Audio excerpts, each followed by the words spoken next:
It is Thursday, September 1st, and the Give and Go show is back in your life. My name is Griffin, and before we get going, don't forget to click that like button. And if you haven't already, click the subscribe button to get notified every time we drop a new video. While you're at it, don't forget to follow us on Twitter and Instagram. We're at Give Go Show on both Twitter and Instagram, and we're on TikTok at the Give and Go Show. So make sure you're following us everywhere. We've got content dropping every day or two. Every time we have a new video come out, like a long form video like this, we're also going to have short form content coming out on Twitter, on Instagram, on TikTok. Make sure you're following us everywhere so that you're in the loop anytime we drop something. And if you see us drop something, click the like button and make us feel good about ourselves. As always, I'm joined by my partners in crime, Matt Modi, Matt Ferentinos. As always, we're going to be using their last names. So we got Modi and Ferentinos because saying Matt and Matt gets really confusing. And I say every week that we're going to be using their last names. And I think if you go through every episode we've done so far, at some point, I have asked a question to a Matt. I'm going to try not to do that today. At least you'll know that'll get answered. Yeah, that do know that. And if one of you says Matt, then you'll know the other person is going to answer, because why would you be talking to yourself? But I'm going to try and be better about it. Modi, Ferentinos, welcome back. How's stuff going? Modi, what have you been up to lately? Good. I have a lot of nonsense to get into. I don't know if we want to save it for the end or get into it now. But back on the least or beast coast, depending on who you ask, a home for a wedding. So sitting in my parents' basement. Sure. I am noticing the different background. Yeah. So it feels like a parent's basement.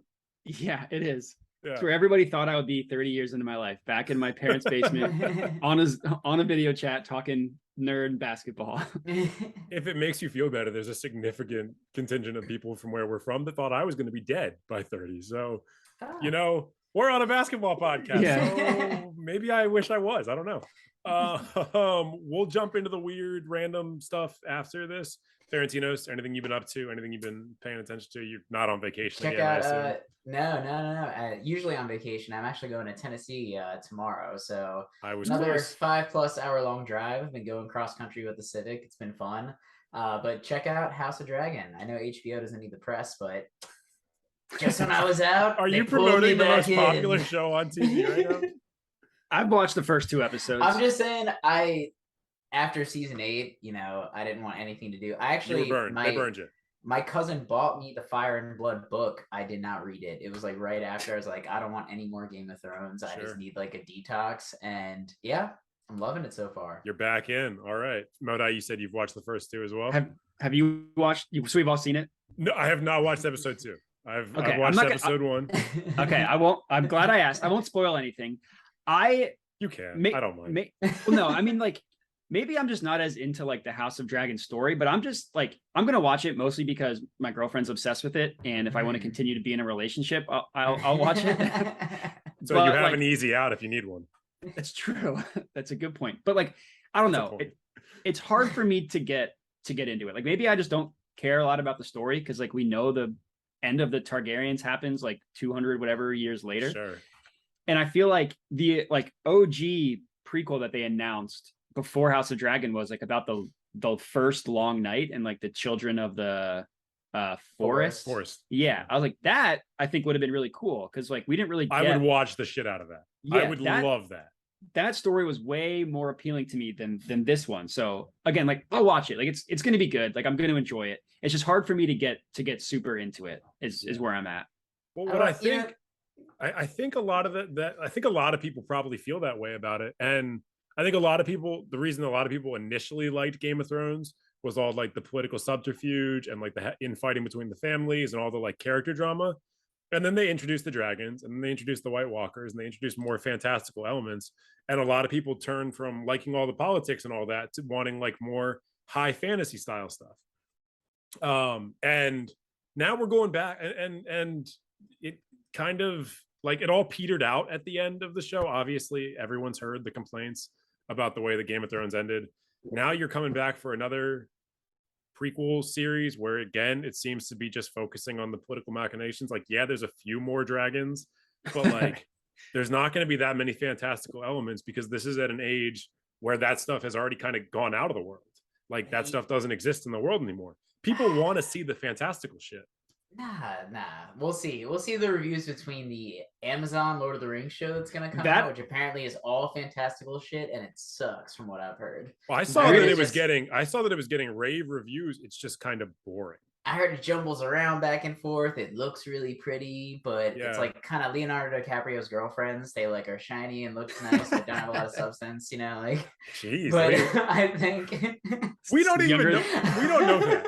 We don't know that Leo's girlfriends don't have substance. We just know that they're younger than 25. Once they age out, he's not looking for substance. Maybe that's the issue. Maybe if they get to the age of like having a master's degree, he's like, no, I can't do this anymore. They get too interesting. They get too educated, and he's like, this isn't what I want in my women. Fucking weirdo creep. Yeah, I am pumped for the Lord of the Rings one because I heard that they like the budget that they had for that was just like an obscene money into it. Yeah. Jeff Bezos pocket change. He's like, make a Lord of the Rings. Daddy Bezos. Yeah. Yeah. I mean, look. We'll tune in next week. So I think it comes out this weekend, right? Comes out tomorrow, I think. Comes out tomorrow. Yeah, it comes out this week. Yeah. I'm not gonna justify anything about Daddy Bezos or anything like that, but I'm just gonna say if I had $1 billion or multi-billion dollars, I'd be doing the exact same shit that he and Elon Musk are doing. I'd be trying to go to space and I'd be doing nerdy TV shows. And I'd probably be getting in like Twitter shit fights. You would pay an insane amount of money to just like pay all the actors of Lord of the Rings to recreate the movie and just have you be Aragorn. I feel like that would be something you would do. See, that's not true. I would not do that. I would pay them to add a role of somebody who's like Aragorn's manservant. And I would like Viggo Mortensen, even though he's way older than Viggo there. I want Viggo. No, if there was a movie just based around Viggo Mortensen, I'm sure there is. Hidalgo is but fantastic. I mean, as Aragorn, I love Hidalgo. Yeah. I'm not going to say a bad thing about Viggo Mortensen. Is the point? So instead, you would do remake Hidalgo with you being the horse and Viggo Mortensen playing himself. Yeah. He could ride me across the desert. We're getting off topic. A little bit. I don't think the Give and Go listeners are really all that interested. Speaking of a Cavalier movie, this is a different podcast that we mixed up our podcast nights. Yeah. This one's going to be on Patreon. It's going to be about my niche sexual fantasies. We're not going to do that right now. Actually, while we're doing this, let me close my window so my neighbors don't hear this either. Because Julia told me last week she could hear me screaming out the window, and I don't need my neighbors to hear this stuff. So, talk amongst yourselves for a moment while I close this very loud window. I was going to say, are we going to talk this Woj bomb that just happened? Literally today on September 1st. We absolutely are. Let's talk about it. Donovan Mitchell, no longer on the Utah Jazz, not on the New York Knicks, to the surprise of many, including probably the New York Knicks. Yeah, he is now on the Cleveland Cavaliers. Pretty major trade. Lots of moving pieces. I think the Cavs they moved 3 players, 3 first-round picks, and 2 pick swaps. Is that correct? Yeah. What do you guys think about this?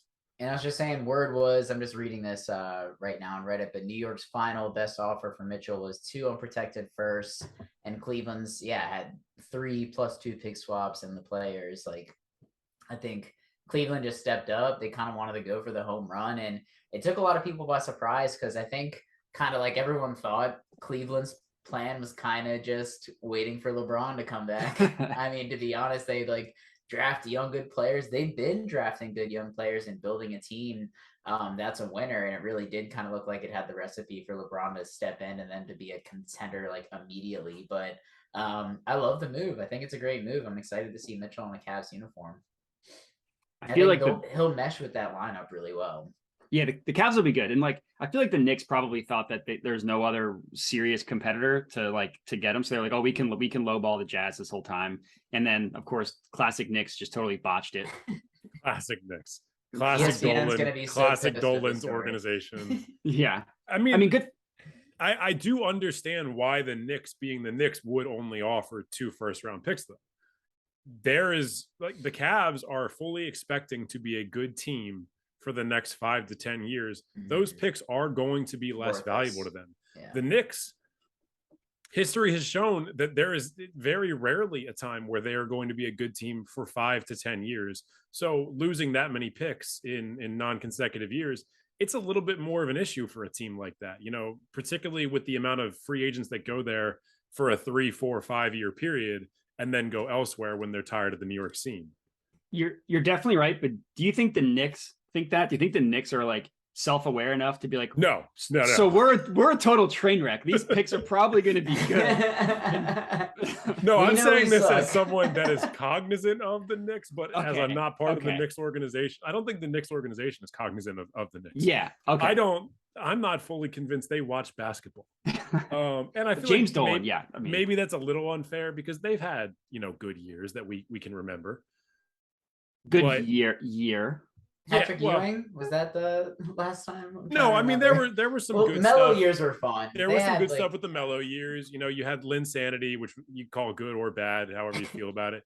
You had the recent year with Julius Randle, where they kind of overachieved and then immediately underachieved because they kind of were sold fool's gold on that one a little bit. Yeah. The Knicks are not the Kings, but because they're in the mecca of basketball, they're held to a much greater standard than the Kings. Ain't nobody give a fuck about Sacramento, but everyone cares about New York City. Yeah, I mean, the Knicks are almost as big of a train wreck. Like some of like the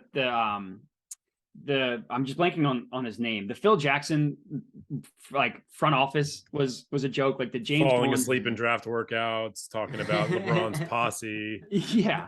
Like the James Dolan ownership is obviously a joke. Like, haven't they only been out of I mean, the Kings haven't made the playoffs in like our lifetime. So yeah, I mean, Kings last made the playoffs during those early 2000s runs where they ran up against the Lakers. But yeah, that was a fun team. 20 years. Yeah, I mean, the Kings are like the Game of Thrones seasons 1 through 5 of joke organizations. Yeah. But I don't know. The Knicks, like, I think I guess you're right. It's like they're kind of reminding me of the Lakers. They just the Lakers of more recent, like post Kobe, like in the Mecca, kind of a joke organization, but find themselves in the heat of things just because of where they're located. Whereas at least the Lakers got LeBron and got a ring out of it. So they have their media market and they have more revenue than any other team in the league, except for, the Lakers and, probably like the Heat and maybe Celtics. The Warriors, I think now. The Warriors now. The Warriors now, for sure.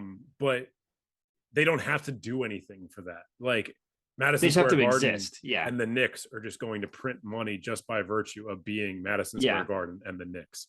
So maybe they don't care about being good. I know James Dolan wants a winner, but like, does he? He consistently makes bad front office moves. Yeah, he's the Dan Snyder of NBA owners. Like he prints money into his organization, but he just doesn't know but he also runs it into the ground. So not only are they Donald Sterling was the Dan Snyder of NBA owners. And look how quickly they booted him once they actually had something reported. Meanwhile, Dan Snyder has a get out of jail free card or like a dozen of them. Yeah, I mean, or he just never comes back to the country, so they can't arrest him. Yeah, is he still sitting out on international waters? In France on his yacht, Yeah, I think so. That's fucking insane. It's ridiculous. Yeah, that's insane. Like objectively, that's insane. That no one cares. There's not a single thing Dan Snyder can do that would get people there's you check all the boxes, like racist, assault of women, he's checked all the boxes. Cuts down national park land so he can have a better view of like the waterfront in front of his house. Yeah, like literally federal crimes. Yeah, botched the Sean Taylor retirement. Like everything that could possibly go. Yeah, from the smallest things to the biggest thing, the dude botches it. I don't get it. And no one even cares at this point because it's just like, I mean, it's just wake up and another day, another scandal. Yeah, really quick before we move on. Really quick before we move on. I know a member of my family is kind of in the arts world, and they sold an art piece to the Snyder family years and years ago, like 15, 20 years ago. So like early in the Washington football team Commanders Redskins tenure, and they delivered it personally to the house because it was like an expensive piece and you're delivering it to a important person. And they were instructed when they came to the house that they were not to enter the house, and they were not, if they were to see Mr. Snyder or any of his member of his family, they were not to make eye contact with them.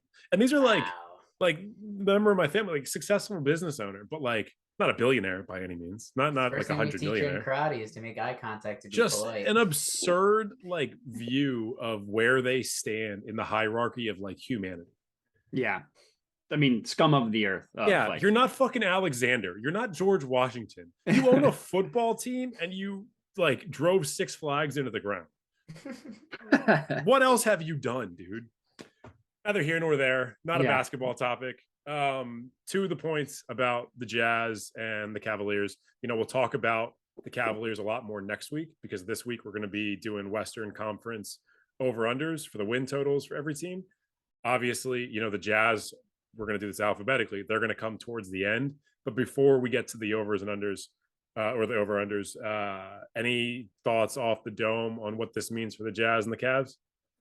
I think it's a win-win for both teams. I think the Jazz got assets to rebuild and some good young players, and then the Cavs instantly become contenders in the East. I mean, the East is going to be stacked this year. There are a lot of top-heavy teams, especially with the Nets coming back and basically having maybe the best roster they've had since James Harden was on that team, and being like looked at as a 4 or 5 seed this year. Can we time out? Can we time out for 1 second?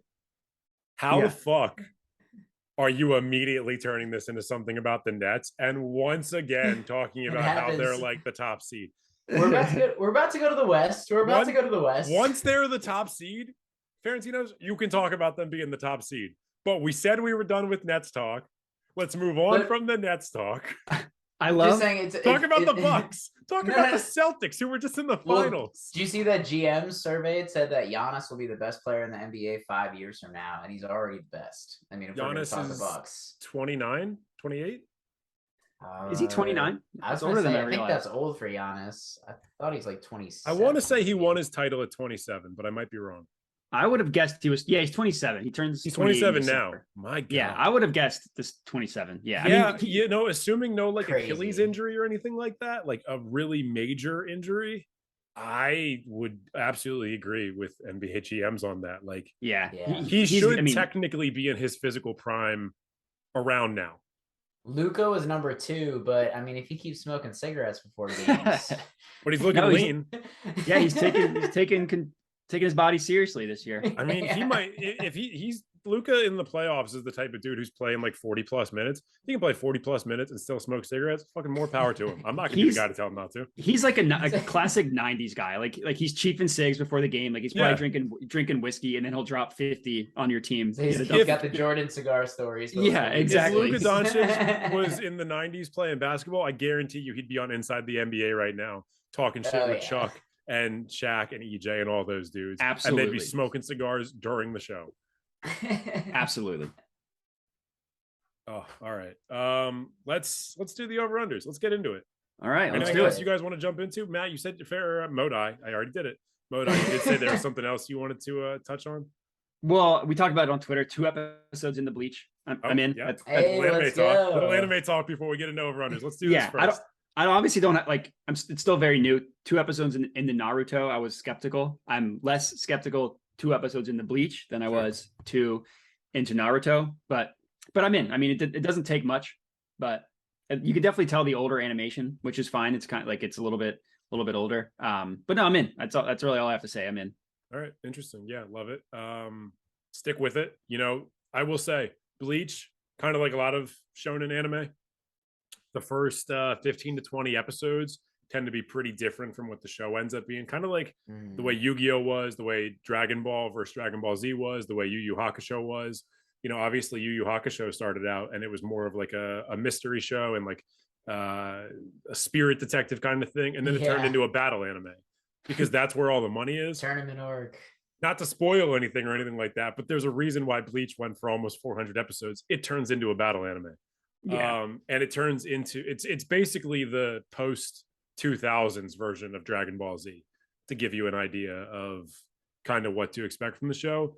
But it's got the most drip out of any of the like major anime. Like the fashion of all the characters is fucking fantastic. They all look dope as shit. I think you're gonna enjoy it. It's a lot of fun. It's fucking stupid. Like Bleach of course. Bleach is stupid. But it's stupid in a way where it knows it's stupid and it celebrates that fact. And I'm interested to hear your thoughts the next episode after you make it a few more episodes in. Yeah, as long as they're self-aware, that's all. It can be as stupid as you want, as long as you're self-aware about your own stupidity.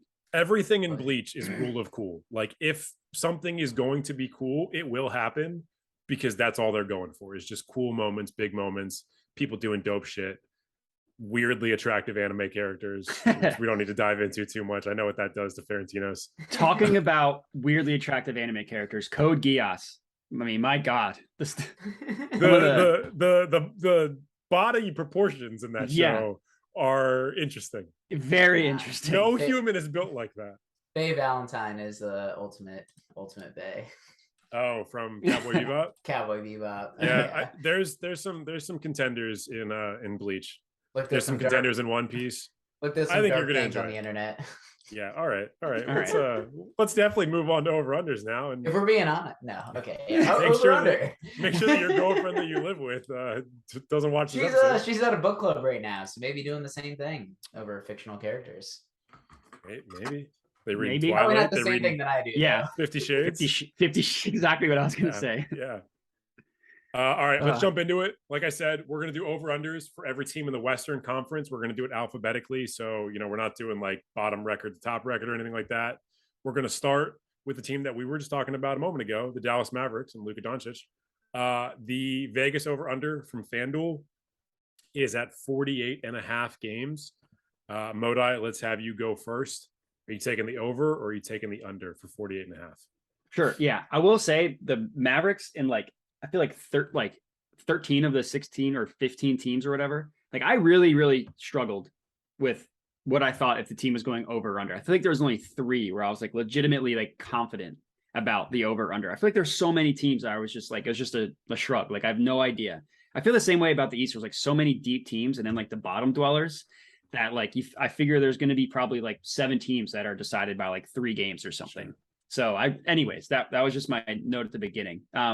Yeah, I mean, I'm without a lot of confidence. I am going under for them. Okay. I feel like they had an interesting year looking back, surprisingly good on defense for Luka and KP. I mean, granted, KP got traded halfway through the year, but surprisingly good defensive team, 7th in defensive net rating, only 14th on offense, which I was surprised by.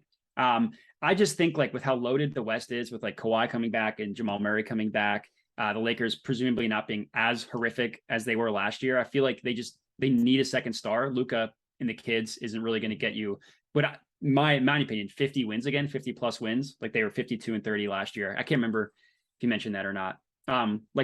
Additions, I like Christian Wood, but he's always been theoretically better than he actually is, except for that half a season stretch, I guess, last year. For the Rockets, he's always been tearing it up for a bit. Yeah, I remember. And then he rolled his ankle and then he kind of never really got it back. Worth noting, he was tearing it up and they were still losing games. Yeah, they went on an insane losing. They were losing games by a lot. He looked good doing it, but there are a lot of rumblings around the league about Christian Wood, kind of like a Boogie Cousins back in the day, not being a winning player. Yeah, and he's also had work ethic questions and general attitude questions. So I mean, I like his talent. You get that with some big men. You got that with Hassan Whiteside. You've got these guys that are physical forces. You got it with Andre Drummond. Everyone thought Andre Drummond, after his first 2 or 3 years in the league, was going to be the greatest offensive rebounder of all time. Nope, he ended up being Andre Drummond. Yeah. So yeah, I feel like it feels weird fading them after literally just going to the Western Conference Finals and just curb stomping the Suns, but I went under. Okay. All right. Ferentinos. Again, the over-under is 48.5. You have them taking the over or the under? I'm going to take over. I see them about 50 wins, and I think it's just the Luka Doncic regular season magic. I mean, the playoffs, everything is different, but I mean, on any given night, I just think Luka's going to be the best player on the court the majority of the time. I mean, he tears it up in the regular season. He's probably going to be in the conversation with people like LeBron as far as stats wise, which is insane, but just the pace that he's going and the volume that he does, I do think he has enough to get the regular season wins. I do like Christian Wood. I thought that was a good acquisition for them. And because, Luka, for as much as he's a losing player, I think Luka's a winning player. And then I think Spencer Dinwiddie just works so well on that team.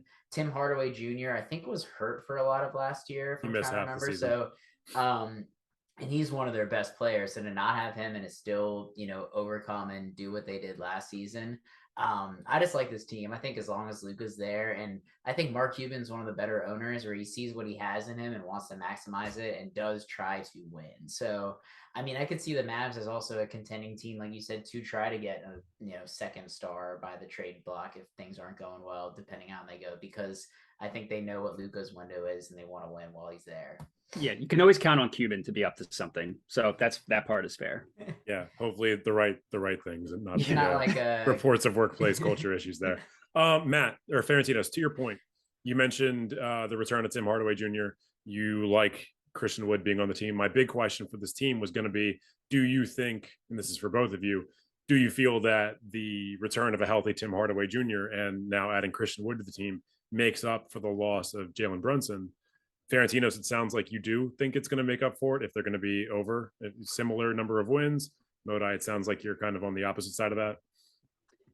Yeah, I mean, I kind of view Luka almost as the opposite as you do. Not that I think he's bad, but I like envision him as like a playoff MFer more so than like a regular season guy. Like I feel like you kind of see teams after having a good regular season year, couple that into playoff success, kind of take a step back in the regular season, understanding now what it takes to win in the regular or in the playoffs. So, I mean, Luka's a stud. If he wanted to put up like 30 a night, he could. I just think he might take a step back. I mean, granted, that dude plays forever, even like he plays internationally in the summer. So maybe not, but that was also kind of my thoughts, was understanding now what it takes to win deep in the playoffs.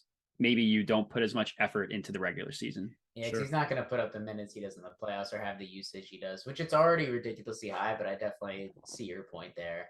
If they want him to be a LeBron style player, it needs to be lower than it currently is. He can't be playing 40 minutes a game in regular season games. Yes, he's young, but you could say he has fresh legs, but because he plays year round, he doesn't. And I think I agree with Modi on this one. Ferentinos, you did say that you think they're going to have a lot of regular season wins. I'm taking the under on this one. I think they're going to be a good regular season team. I think they're going to blow out some really good teams in games that Luka's going to get up for. But I think he's likely going to come to the same realization that Giannis came to, that Steph Curry came to, that LeBron James very much came to. Load that management. As long as you make it into the playoffs with, a 6 seed or better, you're fine. If you're a super heliocentric player and the team is built around you and you know that you can be a 30 points per game guy in the playoffs, it's okay if you're not a top 4 seed. It's okay if you're not a top 2 seed, whatever. I'm going to take the under. I'm going to take a very slight under. I think we're probably looking, 46, 47, but I think they're probably going to drop some games where Luka's resting, particularly with the lack of Brunson. And I think that is going to show a little bit, just not having a dude who can do all the things he can do. Christian Wood's great. Tim Hardaway's great, but they're not ball handlers to the degree that Brunson is. And I think they're going to miss that sometimes. Although I liked what you said, Ferentinos, I do think they're going to be a team paying attention to the trade deadline. If there's a team looking to blow it up that has a secondary ball handler outside of obviously Spencer Dinwiddie, who's already there, but somebody that they can pair with Luka on the court at the same time, I absolutely see them potentially going for that, or like a defensive big man or something along those lines. If the Thunder ever decide to trade SGA, Dallas, I feel like, is a team to watch out for there. I feel like he'd be perfect fit. There are very few teams in this league that I think would not be a great fit for SGA. Fair. I think he's definitely being wasted on this Thunder team, but at the same time, if they think that he is part of their future, still a super young guy, if they think he's part of their future, I understand not moving him yet, particularly when you can pair him with Lou Dort and a bunch of 7-footers who can do everything. Yeah, fair. So we'll see how things pan out with OKC. We'll get to them a little bit later, talk about where we think they're going to land. Just before we move on, it's pretty cool though to talk about how, like you had mentioned before, just the Mavs might take the strategy as going in of like the 6th seed. I think that's just a meta conversation on what basketball is like today. If you were like, even the 1 seed, you were never beating the 1 seed. 1, 2 seed, like you had no shot. I feel like basketball today, like anyone, if you get in, has a shot if they get hot. I really do. Like, I mean, that's why they have the play-in games. They had to expand to teams in the West, but like, I really think that just there's so much talent in the league nowadays. Like, for the Warriors for a while, it's like the Warriors and whoever LeBron is on, but it really has expanded, I think. Like we talked about last episode. Yeah. I mean, we talk about, how talented every team is, but a lot of it's also 3-point variance. If every team is launching, 30 plus 3-pointers per game, if you have a bad shooting night, that's a massive number of possessions to use up, like that Rockets team against the Warriors back in the day, who 27 shot straight themselves out of the game. And if you're having a hot shooting night, like a lot of teams have had in the playoffs, particularly like the Warriors or the Rockets when they were winning, you're blowing teams out. Like there's not a lot of close games with the amount of variance that occurs when everyone's shooting threes that much. So yeah, I mean, if you've got a really great heliocentric star and a bunch of shooters around them, you don't really need to worry about seeding that much. Like, yeah, it's going to be a bigger factor in the later rounds, but if you've got shooters and you've got Luka Doncic as your primary option, or you've got Giannis as your primary option, I wouldn't be that stressed about seeding. Yeah. You're going to win some games. I'd be a lot more stressed about making sure these guys are rested and healthy, or you're going to run into the problem like you did with Middleton, and you get an injury at the worst possible time. All right, let's move on to the next team. We're doing the Denver Nuggets. Denver Nuggets over under is set at 50.5. In 2021, they went 48-34. Important to note that in 2021, Jamal Murray was injured for the entire season. He is back this year. They do have some other injuries to contend with. Ferentinos, let's have you go first. You taking the over? You taking the under? I take the over by Before we get into it, I have a take that I've stated elsewhere that I haven't stated on the show. 2 years ago, if Jamal Murray doesn't go down, the Nuggets were my pick to win the title that year. 2 years ago, so when the Bucks won. Yeah, correct. So I know you're a Bucks guy. Sorry. If everything else stays the same, but Murray doesn't go down, so the Nets injuries still happen, I think the Nuggets win the title. Was it Phoenix that knocked them out of the playoffs? They swept Suns in 4. They swept them. That's right. They swept them. Yeah. Yeah, because it was basically Jokic doing everything himself. Yeah, I mean, I think Michael Porter Jr. was healthy at that point. He was no longer healthy. The back issues have returned. Who knows if we're ever going to see a full career out of that guy after he just got paid a load of money. Yeah, tough. Yeah, I don't know. I think that's an interesting take. I don't think that I'm sure that was likely a common take, considering Jokic won MVP. That team seemed really hot. And then Jamal Murray got injured again, like many teams, at the worst possible time. It was terrible. Yeah, it's brutal. I mean, that's a Zach Lowe take that I've kind of adopted. But I feel like, I think they played 10 games before he went down when they traded for Aaron Gordon, and they beat the Clippers in that stretch, and a game that you could tell the Clippers wanted to get revenge from the bubble. And then, when he got hurt, they just had no hope. The Murray Jokic pick and roll is ridiculous. Devastating. It's two supremely gifted offensive players, and obviously Murray's not on the level that Jokic is on, but Jokic's game is forced to be what it is currently because of the lack of Murray. Ferentinos, you taking the over? You taking the under? I was saying I think over by 5 games. I see him at 55 wins in the West. I think that's a healthy over. Number 1 seed. I think the Nuggets are going to be really good this year, and part of it's their acquisitions. They got Bruce Brown, which we know how much I love, but he plays that kind of hybrid center that Jokic likes. He's a great team player, and he got his corner threes. I just think a lot of the guys on this team are guys that play really good team basketball. Ish Smith is Ish Smith, but I was looking at him oh man, they still got Ish Smith. He's a bucket on the bench. Michael Porter Jr. when he comes back and is healthy again, we'll see. But Jeff Green, for as long as he's been in the NBA, I've loved seeing him on squads. They got KCP, who gives good minutes and gave good minutes on the Lakers. I just think they've always played good system basketball, and with Jokic on the team, with Murray being back, I see them coming in, with Murray, that is that player, that X factor that you need to beat and have the leap over some of the better teams in the West. So I just see them coming out and playing really well this year. I'll be down on some teams. I'm not going to pick the over for every team so far. I don't think you will, although I do think you are just generally a more positive fan than we are, as seen by the fact that you're still a Nets fan. Yeah. Modi, you taking the over, you taking the under? Yeah, I'm taking the over. The Nuggets are one of the 3 teams that's play I was very confident in. I agree with a lot of what you said. The only thing, to play devil's advocate, we'll have to see what Murray's coming back. That was a devastating knee injury. It wasn't just ACL, it was ACL, multiple ligaments. We see that a ton players in the NFL coming back, but it's just different. with the NBA, how much you're jumping and landing. So we'll see. And then I do think I was always a big Monte Morris guy. I feel like they'll miss him. Like he kind of was like had an underrated role, more suited as a backup point guard, but just like a solid, steady contributor. Like you're never going to see him on the highlight reel, but it just solid, never makes mistakes, like makes the right play. I think they're going to miss him, but I'm with you. I like, again, one of 3 legitimately confident plays was the Nuggets over. Like I'm all in on this team. So I agree with both of you. I am going to push back a little bit on the Monte Morris thing. Good offensive player. Like him a lot as an offensive player. Hate him defensively. I think he's so bad defensively. I think this team is actually going to be a little bit better without him, particularly with Murray coming back. I don't think his offense is as necessary as it is to have defensive players around Murray and around Jokic. I think this is the first. I mean, this is the only second one we're doing, but this one may be one of the few that we're all in agreement on. I'm also taking the over. I think we're definitely looking at one of the best teams in the West and one that is going to try and ensure. And this is the case for some of the teams in the West. If you're the Jazz or you're the Nuggets, and we were talking about this a little bit, and you have home seating, if you have home court advantage, you have a significant advantage over a lot of teams in the league because they've got to come to altitude for a few days, and you've been used to altitude the entire season. I think the Nuggets are definitely going to shoot for a top seed.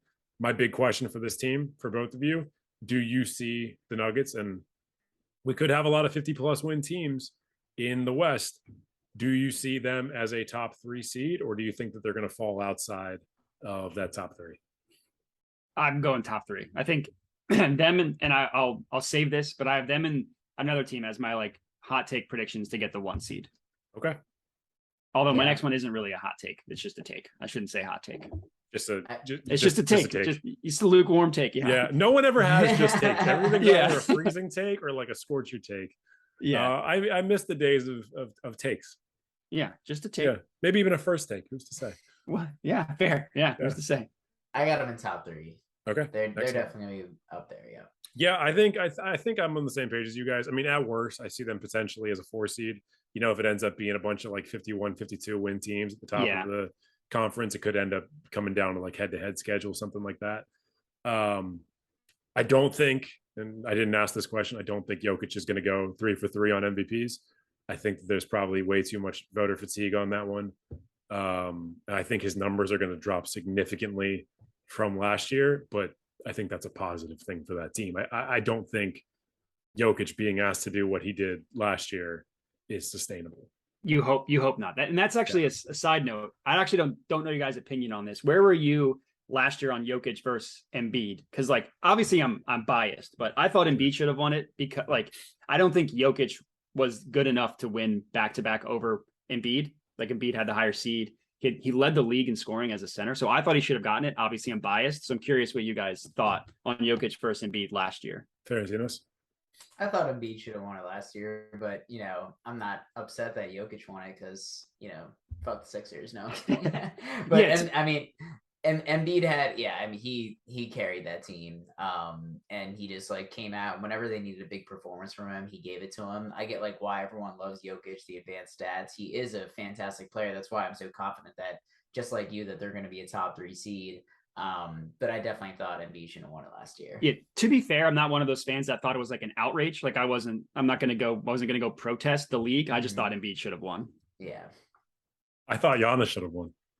Fair. I mean, that's fair. I guess I was of the take that there was, much like my take about the top 5 players of all time, where I don't think if you have 5 different, like of the 5 guys that I've mentioned before, I don't think there's a wrong choice. I don't think there's a wrong choice if you pick Jokic. I don't think it's a wrong choice if you pick Embiid. I don't think it's a wrong choice if you pick Giannis.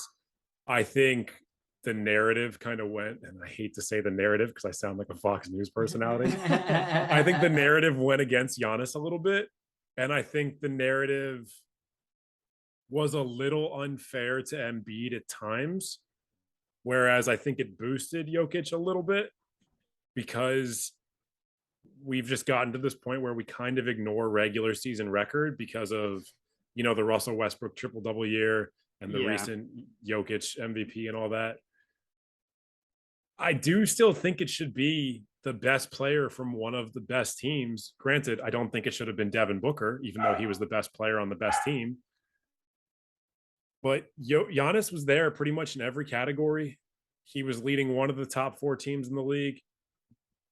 They were the 3 seed, right? Or were they were the 3 seed, and then in terms of like, but they were tied in record wise with the Celtics, right? That's what it was. Okay. Yeah. I wouldn't have. I mean, I didn't hate that Jokic got it. I wouldn't have. And on defense, I mean, he was Embiid's a fantastic defender. Jokic, surprisingly, is a fantastic defender, particularly when you look at advanced metrics, which are a little weird. Yeah. I think Giannis is the best defender in the league, not named Rudy Gobert. So I think if he's not going to win Defensive Player of the Year, you got to give him some additional MVP credit for that. Yeah, some Sixers psycho did a deep dive on those advanced stats that apparently are like kind of whack and how they're graded. Like defensive metrics are a clusterfuck. Yeah, they basically favor centers that get steals. Like they overweight centers who get steals, which is obviously important. Like that's why Curry's always been a fine defender, because he's always led to like been top whatever in steals. But apparently they're like a little whack is all. But anyways, I do appreciate that they underrate blocks, because I think blocks are the most meaningless stat in basketball when you come to like standard counting stats, because like there are some guys that have great blocks and then there are some guys that have awful blocks. Like rejecting something into the top row, yeah, it looks cool and it might be momentum shift, but you're not getting the ball back. Get possession. Yeah, I think if you've got a guy who can like pull it, like Hassan Whiteside's not a great example because he did have overly inflated bad or blocks, but the way that Hassan Whiteside used to block the ball by literally reaching up and grabbing it and pulling it down was so much more valuable than the vast majority of blocks that you're going to see in an average. You block it to a wide open shooter, which you block a 2-point layup or something like that, and then it gets knocked to somebody else, or they move the ball around and then they get a 3. That's a negative block. They just got a better shot because you were out of position because you were chasing a stat, and now they just got an open 3, and now you're down. During a lot of those Cavs vs Warriors finals, it'd be like both teams playing their hardest, like hustling for every lost ball, and you see a block just go to like a wide open Curry, and you're like, I think it depends, because like you always see the players who sell out for blocks, and then like maybe the person that goes for layup will miss it, but like the Kobe assist, someone will just like easily get the putback. So it's like, what did you really gain by like selling out for that? And maybe the guy that went for the putback gets fouled because you're now out of position. Exactly. So a smaller player, like that's the thing with defensive metrics. Like it's so contextual. It's tough. That no block is made the same. Every steal is essentially the same. You got a possession. You took possession. You stole the ball. Yeah. Yeah. Rebounds are also dicey. Like look at a Westbrook or look at Andre Drummond rebound versus Kobe Bryant in the finals rebound where he wasn't shooting well, but all he fucking did was start rebounding, and they won the finals because the dude pulled down like 16 rebounds. Yeah, like, Andre Drummond. There's levels to this shit. I never knew this until he played for the Sixers. The most overrated rebounder in the history of the world. He was like he never got good. Well, he boxes out his own teammates. Yeah, and he never was like the Sixers were like led the league in offensive rebounds given up when Drummond was on the floor because he didn't actually get good position for a rebound. Like Charles Barkley, legendary rebounder, like perfect at positioning, boxing out, timing. Drummond does none of that. If it gets to him, he'll grab it, and he's massive. So it gets to him more so than it does a guard. But he's overrated rebounder. Drummond, I remember when people were putting Drummond in the same category as like a prime Dwight Howard in terms of how they affected shots and stuff. And it's like, do you watch basketball? Like, this isn't accurate. Prime Dwight Howard is one of the preeminent defensive forces that has ever existed in this league. Prime Andre Drummond was putting up 2020 games on a team that was winning 35 games. Like, no, they're not the same. One of these guys went to the finals as the preeminent player on his team. Oh, I'm getting myself onto a rant now. You know how I feel about Dwight Howard. You know, like, my guy. I hated when he was compared to Andre Drummond. Let's move on to the next team. The team that won the finals this past year, Golden State Warriors. FanDuel over-under has them at 52.5. This is exactly essentially where they finished last year. They were 53-29 last year. So Vegas is not really stretching themselves out too much on this one. Modi, you taking the over? You taking the under? I went with the over, but this was a tough one because like here's where I ended up. So they went over this total last year with Clay missing half the year, with Curry missing however many games, with Draymond missing however many games. Like the big three of them didn't really play together until the playoffs. And that's like not including like Wiggins getting used to everybody, not including Jordan Poole, who like took a step up. So that's kind of where I landed. As I was waffling, like losing Gary Payton Jr. and Otto Porter will hurt, but like that's exactly why you have Moody. Moses. No, you got the joke, right? Kendrick Perkins. Is that what he calls? No, Google Kendrick Perkins, Moses Moody. He was like trying to say his name at the draft and was like Moody. Couldn't do it.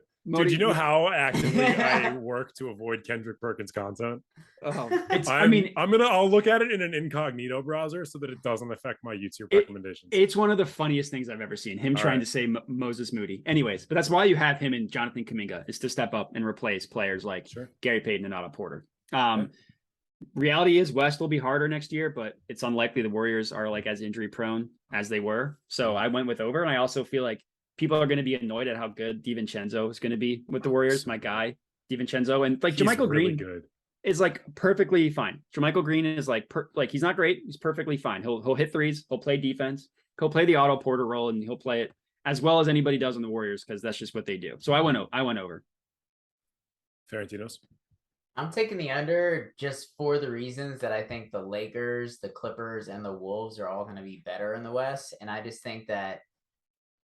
I don't know. I think the Warriors are good, but I mean, for that reason, I could see like an injury, all the big threes getting a little older. I think the issues with Draymond in the offseason, Andrew Wiggins getting paid. Like, I don't know. I mean, the Warriors are the Warriors, so I just kind of like rooting against them, and they're usually going to prove me wrong and still be excellent and be a great team in the West. But I do think I think the Clippers are going to be excellent this year. I think with John Wall and Kawhi Leonard coming back, they're going to be a force again. And they were already a good team that was still winning games last year. I think the Lakers coming back are going to be better, like everyone expects them to be this year. And then the Wolves are going to be super exciting. So, the Jazz are obviously going to be terrible this year, but I don't know. I kind of have a hunch. I don't think the Warriors are going to get there. They're still going to be in the playoffs. They're still going to be a good team, but I see another team dominating in the West this year. Yeah. I think I'm on the same page as you. I'm taking the under. I think they're probably going to be in the high 40s, low 50s. I think you're likely going to encounter a lot of resting of that big three, particularly Clay, because and Draymond, honestly. They didn't look that great in that playoff run. They each had singular good games that happened in each series. They still looked like NBA players, but they did not look like their previous all-star forms. Clay did not look like one of the greatest shooters of all time. I think he's going to need a lot of time to ramp back up, and I think they're going to take it slow with him. I don't know. It's very hard to predict with the Warriors because I thought their reign at the top was done, and then this past year happened, and clearly I was wrong about that. I think last year when Ferentinos and I did this, I think I took the under for the Warriors. I think I said they were going to have like 42 wins. I said that they were going to have injury issues. I was right about that. But I was wrong about basically everything else. I said the Lakers were going to be better than them, so that was my personal bias. I'm going to take the under for them, and I guess my big question for them, James Wiseman. No, going to be a major facet of this team, or is he? Absolutely not. Yeah, I see them getting rid of him. I mean, literally as soon as they benched him, and this was 2 seasons ago when Wiseman, or was it the beginning of last year where he got hurt and then all of a sudden it changed and they were just one of the most dominant offenses. I think that was the end of 2 seasons ago, and then they picked it up. They had that the way they ended the season gave them confidence to then go into the next season and be able to dominate with Jordan Poole. But yeah, he does not fit that mold. I think they tried to make it work and, get a player that would typically a position they didn't really have since Draymond playing that like hybrid center. But yeah, I don't see him fitting on that team. He's trash. He's absolute trash. He can't play a lick of basketball. He's just athletic. I'm going to go in the opposite direction. I do think he is currently, I'm not going to say he's trash. I do think he is currently not good at basketball. I do not think he knows how to play basketball. He barely played in high school. He barely played in college. He has barely played as a professional thus far, despite being his 3rd year of his career. I'm going to hold out hope for James Wiseman for one more year. I think if there's a system to learn in the NBA, the Warriors system is the most difficult, but it is also the one that pays the greatest dividends. similar to the Spurs for a lot of years when guys get moved elsewhere or when they're still on a team. You had a lot of Spurs backups back in the day who were starter level on other teams because of the playability that the Spurs system instilled in them. I think that's the case for the Warriors as well. But you have to play it. You have to be in their system to get good at their system. And much like D'Angelo Russell, who struggled with it a ton, I think James Wiseman is not there yet. I do think he will be there by the end of the season. I think we're probably going to have a take at the end of the season that James Wiseman is one of the most improved players in the NBA. But I fully understand why somebody would go in the opposite direction because he has not shown anything yet to agree with me. I just think he can't play a lick of basketball. Like, yeah, he's like, he has not shown that he can. He hasn't. Yeah, but his physical tools are so absurd that I'm giving him another year before I'm really out on him. I mean, he played 3 games at Memphis. Like, yeah, that's the he thing. hasn't played legitimate basketball in like 3 years, but he's still, by all accounts, like fantastic in the gym. He's like athletically, he's wonderful. But yeah, I mean, if you just don't get it mentally, I just don't think like that's nothing. It's hard to get it mentally, is all. Sure. Yeah. And if you don't have it, you just don't have it. Yeah, we're gonna see at the end of the season. We're gonna follow back up on this one. Speaking of teams that don't have it, stupid. Or speaking of teams that don't have it, let's move on to the next one. The Houston Rockets. I think you guys probably have the document open. You might not be looking at it right now. Do you have a guess as to what their over/under is if you're not looking at it? I already know it. You know it? Okay, so the over/under for the Houston Rockets is 23.5 games. Modi, I'm going to let you go first. I mean, over/under. I do think they have a legitimately bright future. Like, I like their young talent. I love their draft, but they're going under. Like, they're going to tank for another year. Like, the teams that aren't trying to win just take their under. It's like, I feel like I don't really have a ton more analysis outside of that. Like, they're going to be young. Obviously, they're going to be fun, but they're not trying to win. The West is loaded. Between them, the Spurs, and the Thunder, and now the Jazz, they're like going to battle for the worst record in the West. But I mean, they went under last year. They're going under again this year. Yeah, just to note, they were 20-62 last year. Yeah, and they have a tough schedule, like third hardest schedule, according to whatever stat. Well, that's because they don't get to play themselves. Exactly. Yeah, that's one of the flaws of strength of schedule. Yeah, in the NBA in particular, because everybody plays everybody. It's just how many times you play everybody. Yeah. If you don't get the benefit, team, your schedule is going to look hard. Yeah, because you don't get the benefit of playing yourself. Yeah. Tarantinos, over/under 23.5. Yeah, I mean, I think right at there or under, I kind of agree where it seems like the bad teams now in the NBA, they just tank. They're really bad. I mean, there would be like 1 or 2 teams, I feel like, in a conference, but now you see like just the teams that aren't even in the play-in. They're just, why even bother and lose some games? But I do agree with you where I think like they have a bright future. I love watching Jalen Green. I mean, as much as people say he might not be a winning player, I just don't think the Rockets are a winning team. It is tough to like attribute a lot of wins to a guard, a 6'4" guard who's a scoring guard.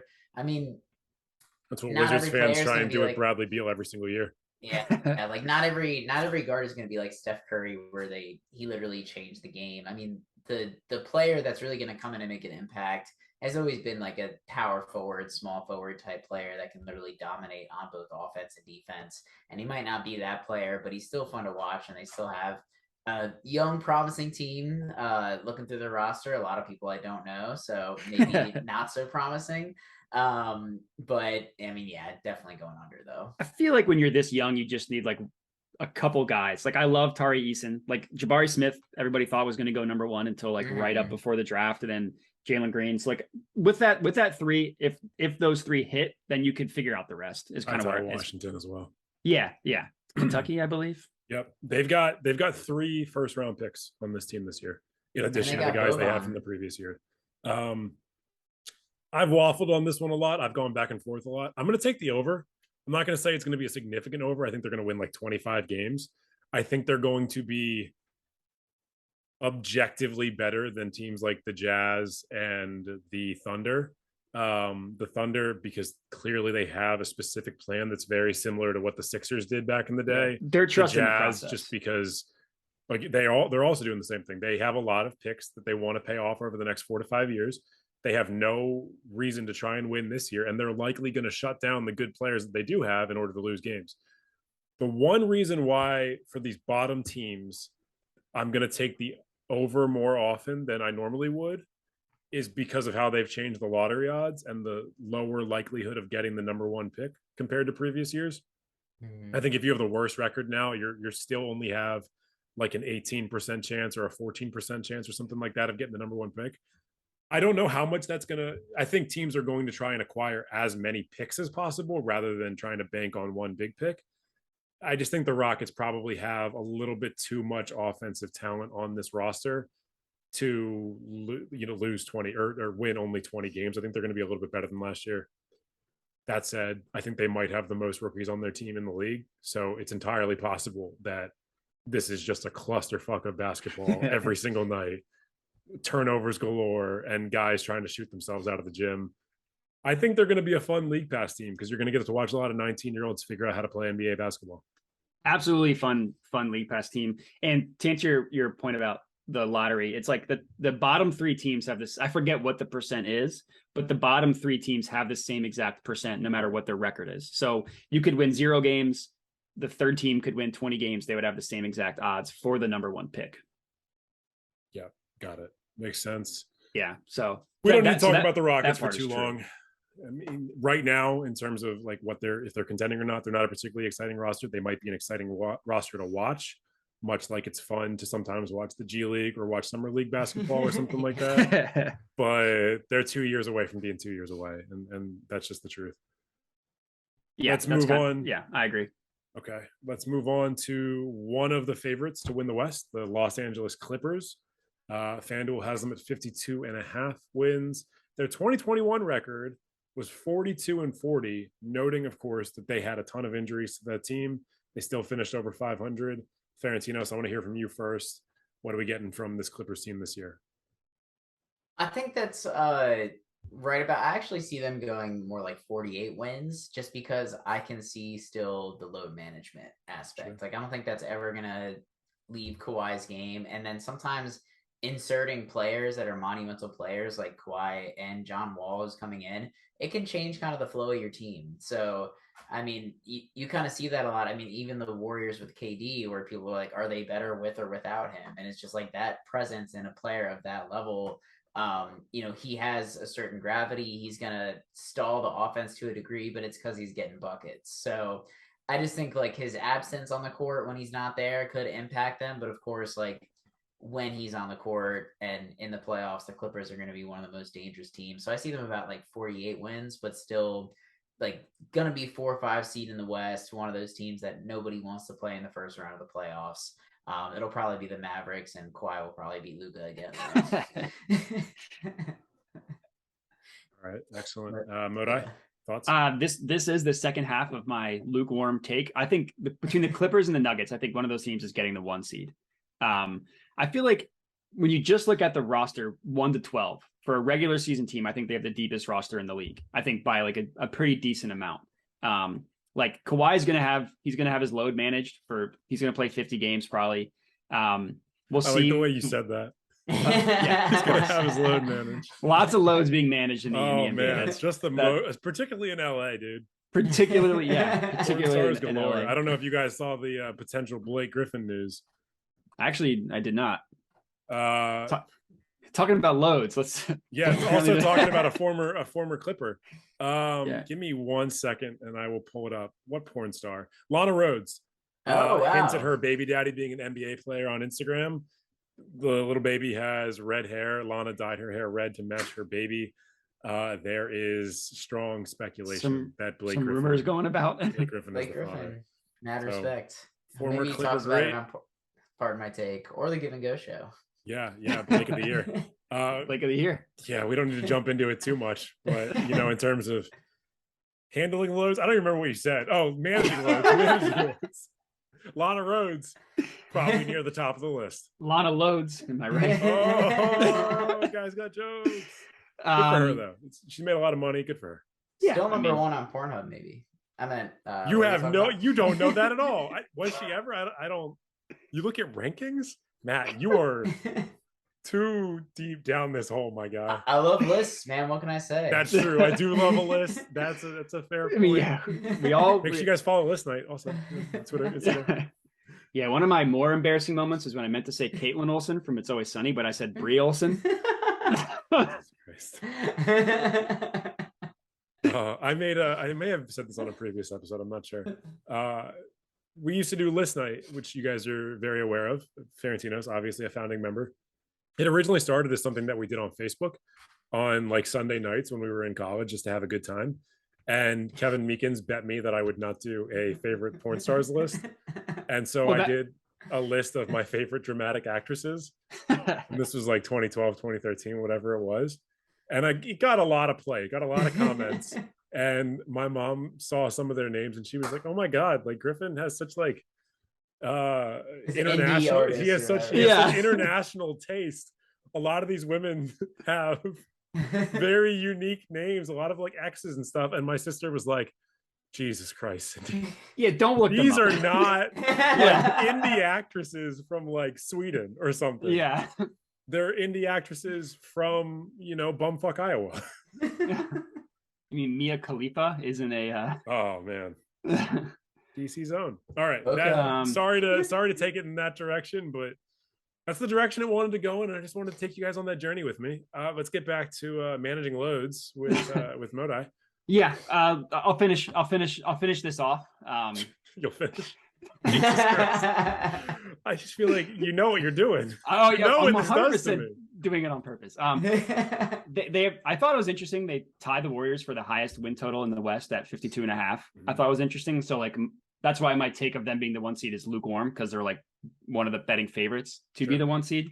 But I'll just finish it. Like, I love Ty Lue. I think he's a phenomenal coach. I don't think people realize how good of a coach he was, because they just, that's LeBron. Like LeBron did all that.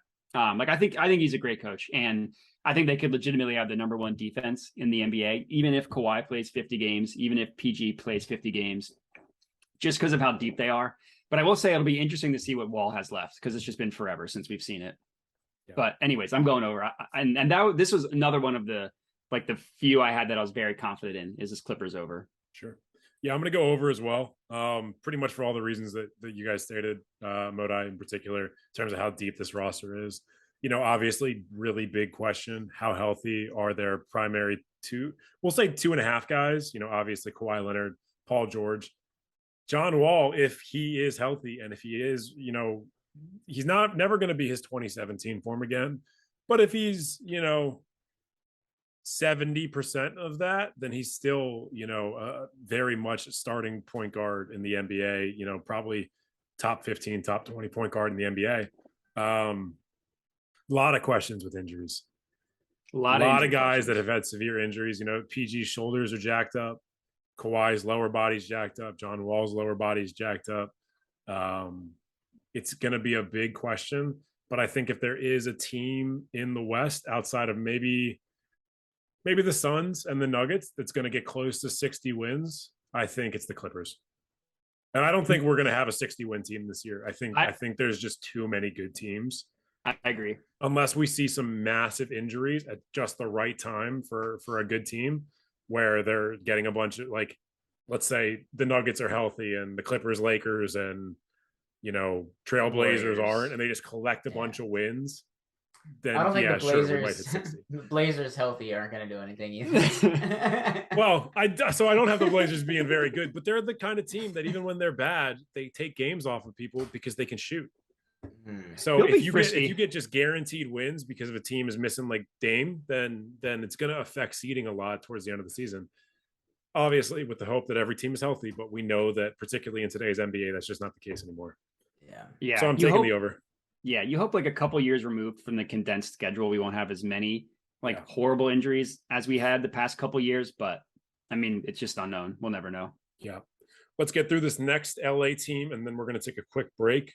So obviously the next team up, if we've already done the Clippers, is the Lakers. FanDuel has them at 45.5 games. Their 2021 record was 33-49, just woeful. Ferentino's thoughts? I'm going under. I see them going right around like 42, 40, 500, being a play-in team in the West. Because I still think their roster needs a lot of work. They are a candidate like the Mavericks, but I think though are a team that's going to look for a trade, and so this team now could look a lot different by the trade deadline, which could affect their performance for the rest of the year. And as long as LeBron is healthy, motivated, and believes in the squad around him, I mean, they're going to win. Like literally, they were only winning games last year, and they you make him sound like he's teams. like Goku. He is. I mean, he's might be as long as player... he's got friends around him, you know, he's gonna save the earth. I saw a stat. There's like no players that have 10K points, assists, rebounds, and LeBron might have 40K, 11K by the time his career is done. Like he's just the GOAT on so many levels. He isn't slowing down. I feel like we're kind of in an era now where with technology and those like generational type athletes that have taken care of their bodies and know how to stretch their careers out. Like LeBron is just the perfect level of that. Not even generational athlete, Tom Brady in the NFL, just seeing guys that are playing, and Federer in tennis, Nadal in tennis. Like there's still guys that have been Serena Williams dominating our whole lives. Serena Williams, literally. Let's push. Like, let me push back a little bit just on something you just said. Not slowing down. Objectively, he's slowing down. Yeah. The injuries are starting to occur. He can't get up the way he used to. He's not the first guy down the court anymore. The defense has regressed a lot. The scoring is arguably better than it's ever been because he's now become such a high efficiency scorer where he's basically taking things to the rim or he's taking threes. He's eliminated a lot of mid-range jump shots from his bag. He's not going through contact as much anymore, which means unfortunately he's also getting less calls. Yeah.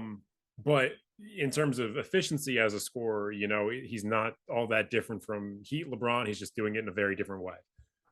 I just think, but he is definitely regressing. Yeah, the playmaking is there, and not to cut you off, I think like it's you see it now, and I mean you always did, which was the knock on LeBron was that like when things don't look that great sometimes, and he got better at showing it and kind of overcoming that adversity, but I feel like he's not that same guy where it's like he was willing them against, you know, bottom seed teams last year winning on a roster that was terrible, but it was just him winning. He had a couple of those 50-point games anymore. Yeah. Like he's just not going to be able to do that night in and night out anymore. And he shouldn't have to with his playmaking ability. Like guys just need to hit open threes and just know where to be on the court. It is ironic that the biggest knock on LeBron, you know, outside of the Mavs years and all that, like in terms of his